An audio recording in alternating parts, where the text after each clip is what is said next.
What is up, my brothers from another mother? Literally just finished a 2-hour-long Skype call with author Alan Roger Currie. A little bit of background. I was introduced to him at the 21 convention, and I also read his book, Mode 1, which talks about the 4 different modes of communication, from highly effective to highly ineffective when it comes to expressing your desires, interests, and attentions to women. Some call him a dating coach. I'd say he's more of a communications expert. He just applies it more to the dating scope. So you're going to get a lot of cold, hard truth bombs and golden nuggets in these segments that are going to be coming out over the next coming weeks. I will say this. I'm going to leave quite a bit of this material behind the Patreon paywall. Some of it is quite premium, 1, and 2. There's some discussion and language used, and it's not that politically correct. So I'm going to leave it behind there so we don't offend any snowflakes. What I will say is, if you guys want to access the Patreon content, the link's below. Go ahead and support over there. You'll be able to access all of these pieces and every prior piece that I've put out as well, which includes Q&A segments and deeper topic discussion, sometimes 45 minutes to an hour long, on things like how I've been improving my testosterone levels at the age of 44. I will also say, Alan Roger Currie, fantastic talk. Thank you very much. Your links are all below. You guys should go and probe his material. Take a look at his YouTube channel. And I really, really hope that you guys enjoy these segments and you also consider supporting the creation of this work. Thanks. Talk to you guys later. Peace. All right, Alan, I want to do this little talk on the biggest thing that you see, because we were chatting offline before I just hit record now. What's the biggest thing that holds men back from becoming the better version of themselves, from fulfilling their desires and, their financial goals, and especially with women, because that's such a big part of guys' lives. In your experience and what you've been doing, what's the biggest thing that holds guys back? If I had to sum it up in just 2 words, I'll say 3. Invalid social programming. That's a big thing I talk about in my books and when I do workshops, is social programming. And as you mentioned, when we were offline, we were talking about, you more so refer to it as a man's belief system. It's essentially the same thing. But yeah, in simplified terms, a lot of men, starting with, their preteen years, they accumulate and absorb, on the positive end, some beliefs, attitudes, life philosophies that will prove to benefit them in the long run, but equally, and sometimes more so, they accumulate and absorb beliefs, attitudes, and life philosophies that are counterproductive to their success in life.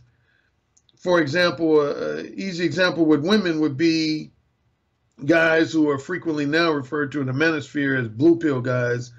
They accumulate a lot of beliefs like, oh, you can't talk about sex with women until like the 6th date. You got to bring a woman flowers on the 1st date. You got to treat a woman like a queen or a princess. You got to flatter her excessively, and all that's bullshit. But if a man holds on to that bullshit, it's going to do nothing. A man could dress better. He can fix his hair. He can do everything to improve what's known as a man's outer game. But if his inner game is fucked up, and more specifically his social programming is fucked up. That's the main thing I do when I coach guys, as clients. First thing I do is I extract information from them that lets me know what are their current set of beliefs, attitudes, their fears, their egotistical insecurities. I want to get a read on their social programming, because that's when I'm able to identify this is what's holding you back. Hang on, I gotta hit that. So I do a lot of coaching too, and I find the exact same thing. Guys are plugged into a conditioning that's not getting the results that they want to get out of life. So, they're looking for answers. They find videos, they talk to you or I or something like that.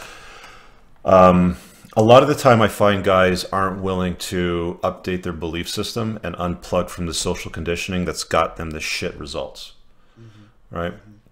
How do you unplug guys from their old belief system, their old decision-making ways that weren't getting them what they wanted, sexually frustrated, pissed off? We talked about that guy earlier, Elliot Rogers, who lost his shit and went on a shooting spree. And if you watch his videos on YouTube, the guy's clearly nuts.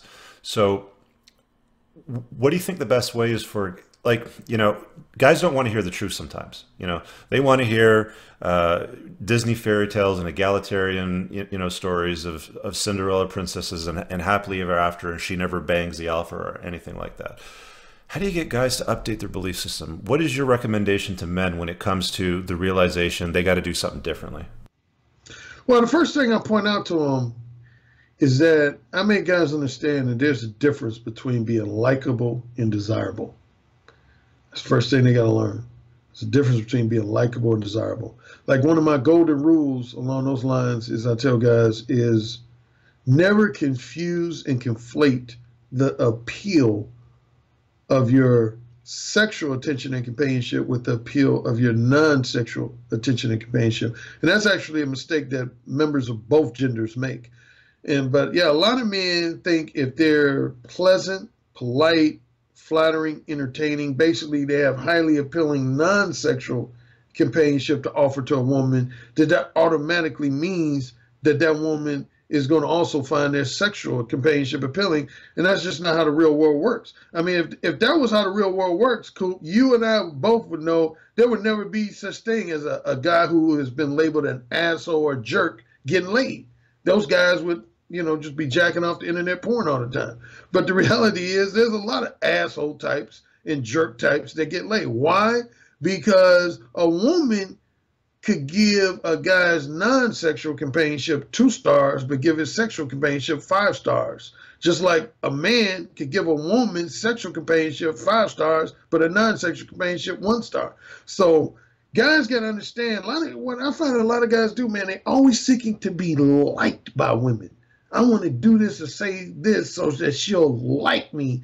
But like a woman liking you is not always directly correlated to a woman desiring you sexually. When women like you, it's not the same thing as desiring you, like you said, right? Like there's a big difference between like to me is she'll have sex with you. You can label it sexual intercourse or have sex, but that is not the same thing as properly getting fucked. They're two very different things.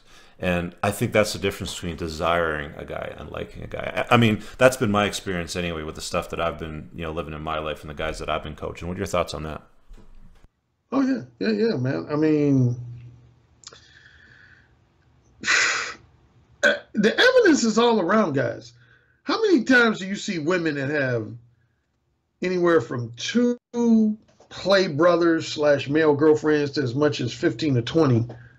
Don't you think they like all those guys? Hell, fuck yeah, they like them. But those guys ain't getting their pussy wet, man. And to get a woman's pussy wet, you got to challenge that woman's ego. You got to frustrate that woman's ego. You got to challenge and test her sexual boundaries or sexual sensibilities.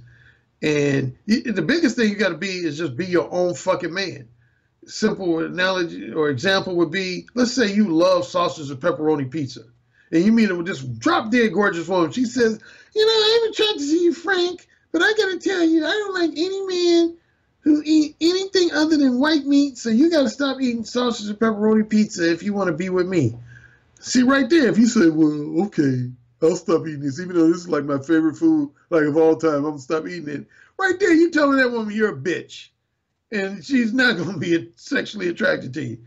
Or you can look her dead in the eyes and say, hey, bye.